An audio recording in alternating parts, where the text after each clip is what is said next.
And welcome back to जोर का जोड़ PSL 9 स्पेशल। और जनाब, पहला मैच जो आज खेला जाएगा that would be Peshawar Zalmi versus Quetta Gladiators.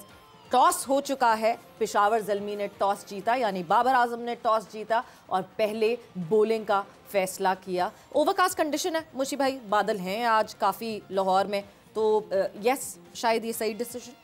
I think इसमें कोई हार्म नहीं है, स्पेशली जब ऐसा वेदर क्लाउडी हो पंजाब में, लाहौर में बारिश के असरात हों, तो फिर बैटिंग सेकंड करने में आप डकवर्थ लुइस को खेल सकते हैं, उसको सामने रखते हुए आप अपने प्लान्स को एग्जीक्यूट सही तरीके से कर सकते हैं। I think that's not a bad decision for Babar. Shahid साहब, आप बताइएगा कि जब ये पेशावर ज़ल्मी और कोयटा ग्लैडिएटर्स का मैच है, आप ये जो टॉस जीतकर पहले बॉलिंग की तरफ गए हैं, आपके ख्याल में जो कल के मैच के बाद से हम देख रहे हैं तो एक जो नज़र आया है कि क्रिकेट बहुत ज़्यादा मज़ेदार नहीं हुई।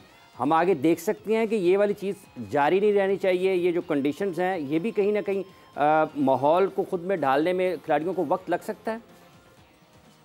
देखिए, अभी मुशी भाई ने बात की, बिल्कुल ठीक बात की। डकवर्थ जो सिचुएशन आ जाती है एंड देन फिर आपको पता होता है कि क्या सामने टोटल है, एंड देन सामने जो मेन चीज़ ये है वो कि आपके जो ओवरकास्ट कंडीशन होती है, ज़्यादातर की कोशिश ये होती है कि बॉलिंग पहले की जाए। और वेदर ऐसा होता है, बॉल स्विंग सीम होता रहता है, फास्ट बॉलर्स को काफ़ी हेल्प मिलती है और फास्ट बॉलर अगर चाहे तो उस कंडीशन से फ़ायदा उठा सकते हैं, तो it's a good decision. But on paper जब मैं मुशी भाई बात करती हूँ, एक तरफ कोयटा ग्लैडिएटर्स, डिफरेंट कैप्टन, जाहिर सी बात है जैसे कैप्टन बदलता है बिल्कुल जो है माइंडसेट बदलता है एक टीम का। और क्योंकि सरफराज बहुत रेगुलरिटी में कैप्टनसी करते रहे और अब राइली रोसू आए हैं, सो आपको लगता है कि हमें एक चेंज किस्म की कोयटा ग्लैडिएटर्स दिखेगी एटीट्यूड वाइज?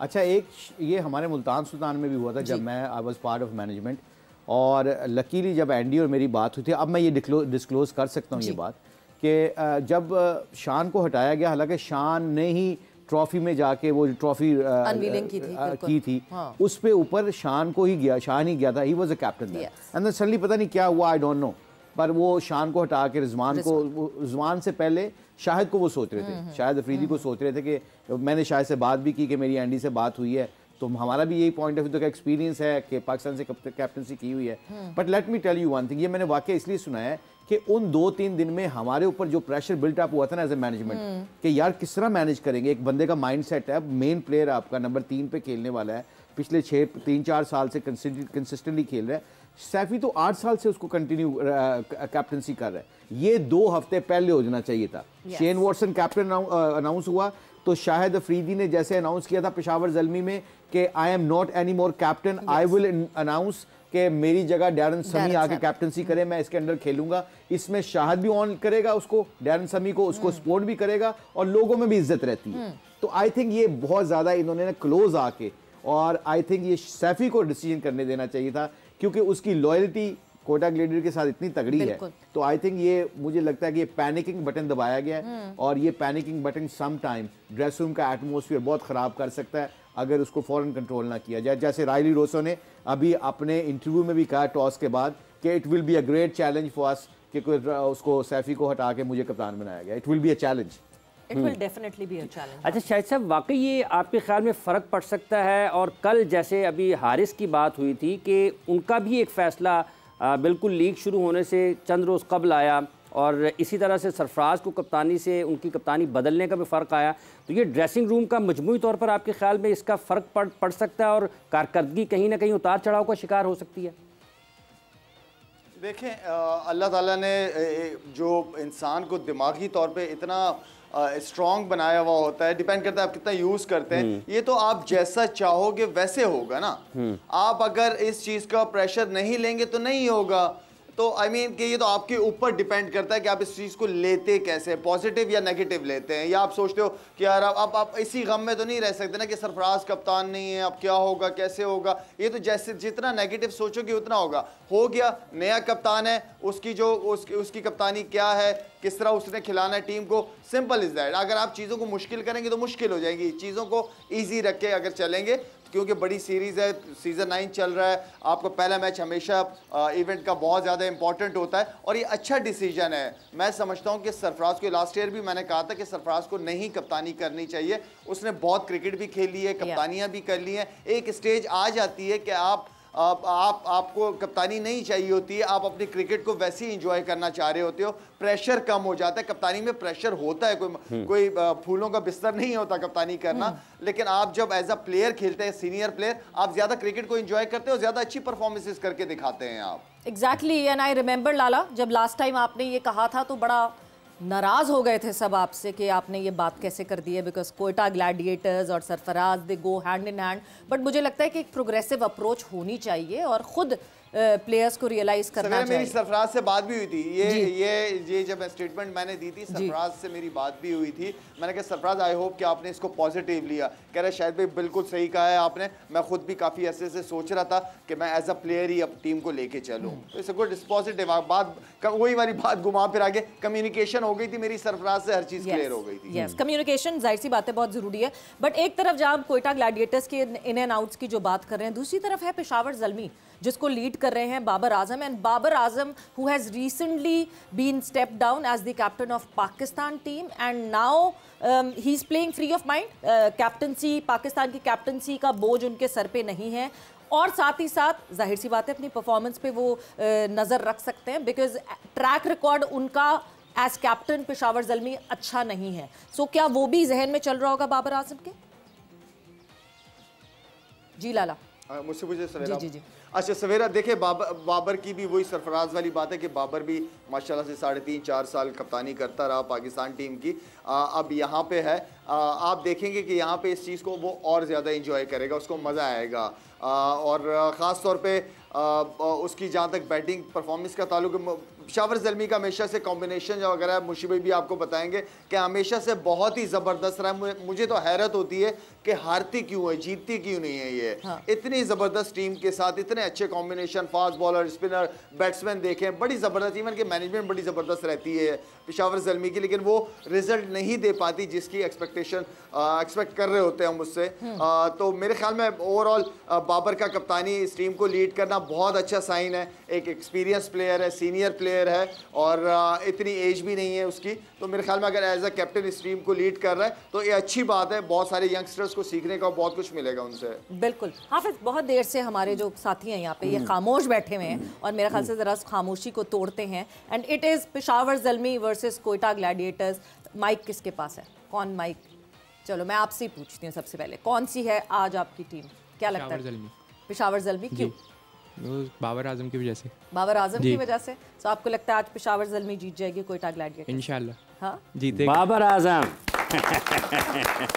बाबर आजम, पेशावर ज़ल्मी जीत जाएगा। बिल्कुल जी। आप अगर माइक इनको दे दो जी, आपकी कौन सी टीम है आज? पेशावर। बड़े कोई पेशावर के कोई कोयटा ग्लैडिएटर को भी कर रहा है वोट के नहीं कर रहा है, क्यों?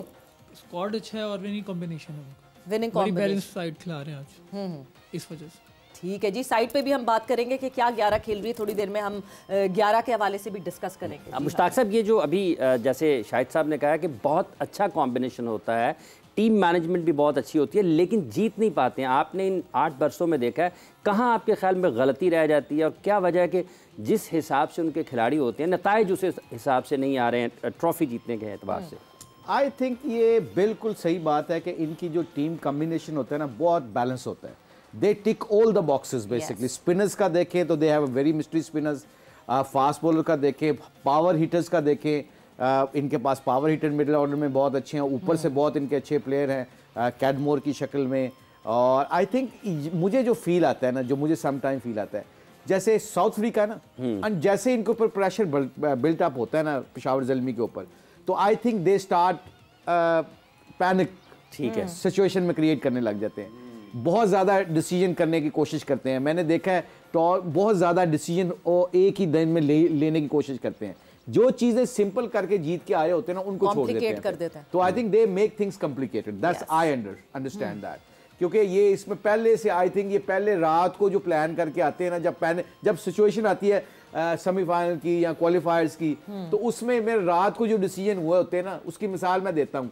जब हम अबू धाबी में हमारे साथ फाइनल था इनका, तो रात, हालांकि वो टॉस जीत गए थे पेशावर ज़ल्मी, उस वक्त हमने डिसाइड किया हुआ था कि डेफिनेटली पहले बैटिंग करनी है। वहाँ एक तो फाइनल, उसका स्कोर बोर्ड डाल के प्रेशर डालना, दूसरा पिच ऐसी थी कि वनरेबल पिच थी, उस पर बाद में जाके प्रॉब्लम होनी थी। अच्छा, इन्होंने रात को डिसाइड किया हुआ था, आई थिंक टॉस जीते उन्होंने फौरन कह दिया कि वी विल बॉल फर्स्ट। आपको पता चल जाता है कि ये इन्होंने कंडीशन को सामने नहीं रखा। सो आई थिंक मुझे तो पेशावर ज़ल्मी का ये लगता है ओवरऑल इनकी मैनेजमेंट, जैसे शाहिद ने कहा, Mohammad Akram is playing huge positive role, बहुत अच्छी मैनेजमेंट करता है, लड़कों से बहुत अच्छे तरीके से बात करता है, क्योंकि वो हमेशा एक बात कहता होता है जो मुझे बड़ी पसंद आती है उसकी, कि जो मेरे साथ क्रिकेट के कैरियर में हुआ है तो मैं चाहता हूं कि मेरे प्लेयर्स के साथ ना हो। तो I think it's a very positive sign. So Peshawar Zalmi इस दफा, मुझे मैंने कल आपको कहा, ये इस्लामाबाद यूनाइटेड और Peshawar Zalmi, they will be both teams are very very dangerous team this year. Finally खेल जाएंगे, मुझे लग रहा है ये दोनों फाइनलिस्ट होंगे, बाकी अल्लाह को पता। मुशी भाई शुक्र है आउट ऑफ द बॉक्स, आप in the box out of the box होते तो आपने कहना था कि क्वेटा जीतेगी आज। नहीं पता क्यों? अच्छा ये पूछो, आपने कहा ना मैं अनवर मकसूद की तरह हम 2-3 महीने रखते हैं, हमने फीड कर दिया आपके दिमाग में भी, हाफिज के भी, सवेरा के भी और लोगों के भी। अब वोट किसको देना है ये देखो। पेशावर ज़ल्मी के साथ अच्छा, ये वैसे एक अच्छा मौका हमें मिल गया है जहां पे हम अपने प्रिडिक्शन टेबल को एक्टिवेट कर सकते हैं, बिकॉज ऑब्वियसली जब टॉस सामने आ जाता है ना तो ज़रा आपको टिल्ट, वैसे ही आपको ज़रा आसानी हो जाती है प्रिडिक्ट करना। सो यस, हम साथ ही साथ अभी प्रिडिक्ट हैं, उससे ये होगा कि हमें दोनों मैचेस की प्रिडिक्शंस मिल जाएंगी और अच्छे से ज़रा अंदाज़ा हो जाएगा कि कौन आगे बढ़ने वाला है। तो प्रिडिक्शन टेबल का वक्त आ गया, so it's time for predictions now. और प्रिडिक्शन जो है वो आपने बता दी है कि थोड़ी थोड़ी तो सबने अंदाज़ा दे दिया है कि प्रिडिक्शन कौन सी है और कौन सी नहीं है। तो अब सबसे पहले जो है कल की जो प्रेडिक्शंस थी वो आपको हम बताते हैं। लाला ने कल कहा था लाहौर कलंदर्स, और लाहौर कलंदर्स नहीं जीती तो लाला का कोई पॉइंट नहीं हुआ। मुशी भाई ने कल इस्लामाबाद यूनाइटेड चूज़ की थी, इस्लामाबाद यूनाइटेड जीती तो 2 पॉइंट्स मुशी भाई के।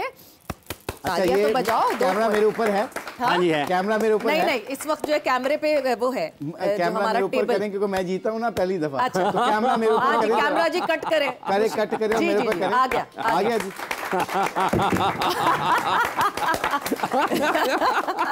That's it. सवेरे इस जीत के बाद मुशी भाई की हाइट हो गई होगी 5'3". और हाइट नहीं बदलती यार ये। लाला, ये आपको ना इस वक्त विजुअली दिख नहीं रहा है, मुशी भाई ने जो है ना वो बैक ड्रॉप की जगह बॉल ड्रॉप किया है। जो वो आप नहीं करते, वो पता नहीं क्या कहते हैं उसको यार, बड़ा मशहूर हो जाता है लोग। हाँ। वो ऐसे बैट करके बैक ड्रॉप कहलाता है, बैक ड्रॉप कहते हैं ना उसको। Back drop. तो मैं आज पहली दफा जीता हूँ इस शो में, पिछले 6 महीनों में। तो मैंने 6 महीनों में ड्रॉप कर दिया। 6 महीनों में पहली मरतबा। आगे मूव ऑन करते हैं प्रेडिक्शन टेबल की तरफ। ऑब्वियसली मैंने भी इस्लामाबाद यूनाइटेड चूज की थी तो 2 पॉइंट्स मुझे भी मिले हैं। मेरे लिए भी तालियां बजाएं। उसके बाद जो है मोमिन ने कहा था कि हाफिज ने कहा था कि लाहौर कलंदर्स, एंड मोमिन ने भी कहा था लाहौर कलंदर्स, और दोनों को कोई पॉइंट्स नहीं मिले। तो अभी सिर्फ मुशी भाई आपने और मैंने जो है वो अपना अकाउंट ओपन किया है, बाकी किसी का अकाउंट ओपन नहीं हुआ।